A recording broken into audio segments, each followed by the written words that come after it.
संगीत जी प्रेम से कहना धन निरंकार जी। साथ संगीत जी, आप सभी का हमारे संत निरंकारी चैनल 5464 पर स्वागत है। आप सभी को बहुत बहुत धन्यवाद। सदगुरु माता जी की कृपा से आप सभी सकुशल होंगे, अच्छे होंगे। आज हमारे विचार का विषय है गृहस्थ आश्रम का पालन करना। साथ संगीत जी,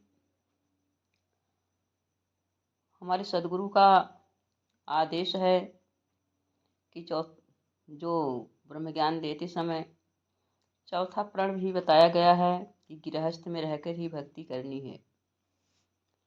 सत्संग जी,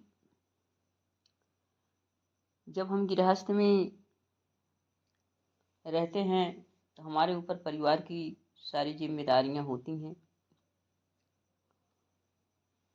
उन जिम्मेदारियों को पालन करने का, पूरा करने का सदगुरु आदेश दे रहे हैं। और ज्ञान लेने के बाद ये जिम्मेदारियां और भी बढ़ जाती हैं, क्योंकि हमें पता चल जाता है कि जो सारे रिश्ते नाते हैं, ये सांसारिक रिश्ते नाते सब झूठ हैं। हमारा केवल इनसे यही रिश्ता है कि ये भी परमात्मा के अंश हैं, परमात्मा की संतान हैं और हम भी परमात्मा की संतान हैं। जो हम हैं वही ये हैं। इनके अंदर भी एक आत्मा प्रकाशित हो रही है, हमारे अंदर भी। और परमात्मा की संतान होने के नाते हमें इनकी अच्छी तरह से देखभाल करनी है, सेवा करनी है, सुरक्षा करनी है। सत्संग जी, जो कार्य ज्ञान लेने से पहले बोझ लगता था कि हम ही सबकी देखभाल करते हैं, हम ही जीविकोपार्जन करके सभी को खिलाते हैं, सत्संग जी ज्ञान लेने के बाद वही चीज़ हमको जब सेवा समझ लेते हैं तो हल्की हो जाती है। हमारे पर कोई बोझ नहीं होता है, क्योंकि हमारा बोझ तो सतगुरु ले लेते हैं। पवित्र अवतार वाणी में शहंशाह जी फरमा रहे हैं, अपना एक ठिकाना तज के दर दर धक्के खाओ ना, सदा रहो गृहस्थी अंदर भगवे वेश बनाओ ना। भीख मांग के वेश बदल कर होना नहीं तू बंदे ख्वार, मेहनत करके करो कमाई, बनो नहीं दूजे पर भार। सदा रजा में राजी रहना, भ्रम में समय गंवाओ ना। कहे अवतार इस चौथा प्रण है, गृहस्थ छोड़ कहीं जाओ ना। सत्संग जी,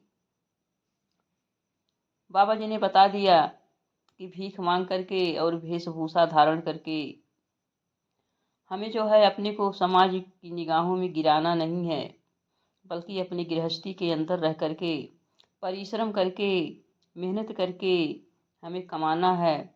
हमें दूसरे पर भार बिल्कुल नहीं बनना है। और जो भी ये प्रभु परमात्मा हमें देता है उसी में हमें खुश रहना है।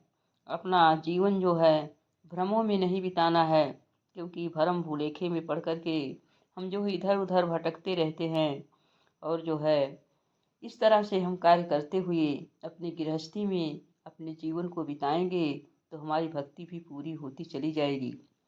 सत्संग जी, राजा जनक जी भी थे, उन्होंने गृहस्थ धर्म का पालन किया। एक राजा होकर भी विदेह कहलाए।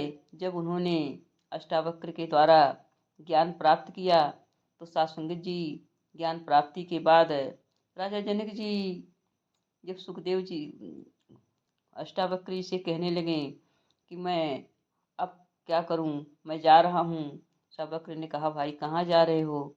कहें कि भाई अब राज्य तो मैं आपको दे दिया, सब कुछ आपको दे दिया, तो मैं कहाँ रहूँगा? तो कहें शरीर भी तो मेरी है, तो फिर कहाँ जा रहे हो? राजा जनक जी की कर्तव्य विमूढ़ होकर खड़े हो गए। फिर कहा कि क्या सोच रहे हो?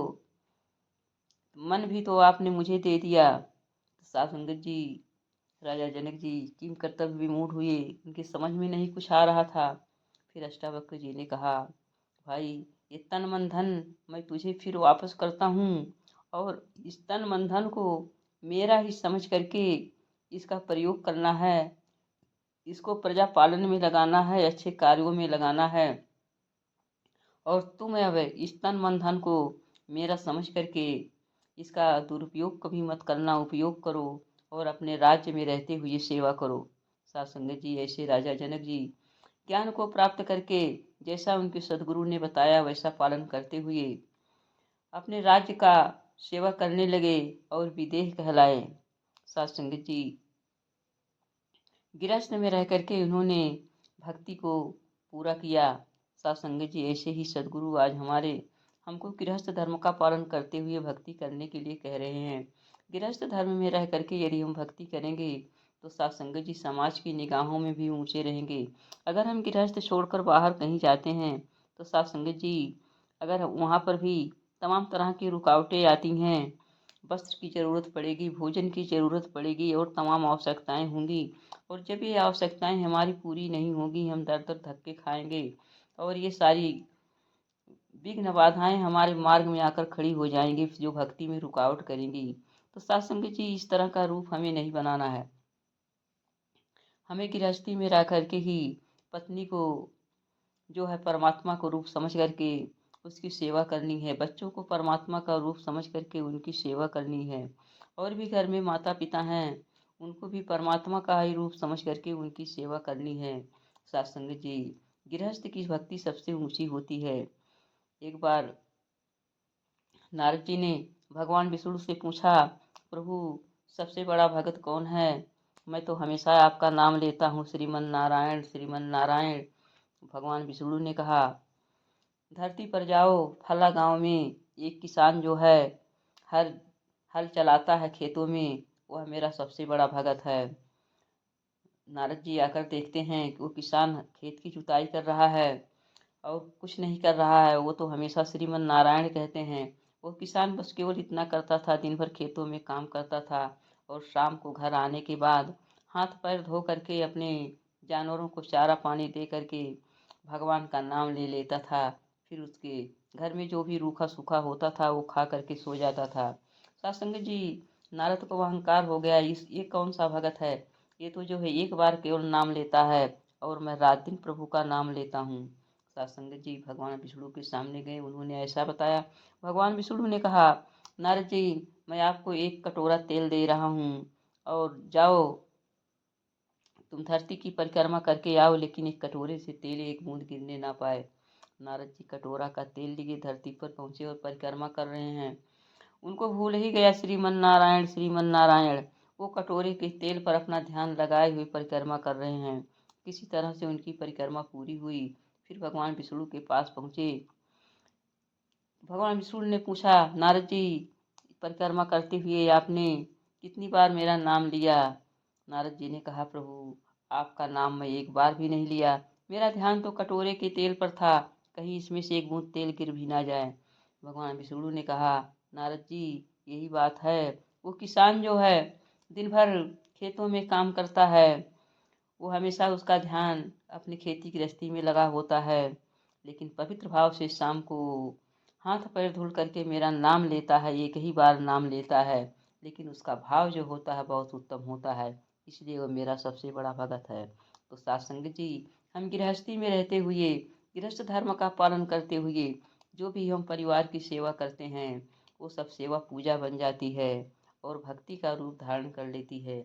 आइए साथ संगत जी, हम अपनी गृहस्थी में अच्छी तरह से रहते हुए, अच्छी तरह से गृहस्थी को निभाते हुए, पूरे परिवार को परमात्मा का रूप समझकर सेवा करते हुए भक्ति करते चले जाएं। ऐसी भक्ति हमारी सदगुरु को परवान हो जाएगी और हमारा परिवार भी सुखमय होगा तथा हमारे घर में स्वर्ग जैसा नज़ारा देखने को मिलेगा। प्यार से कहना, धन निरंकार जी।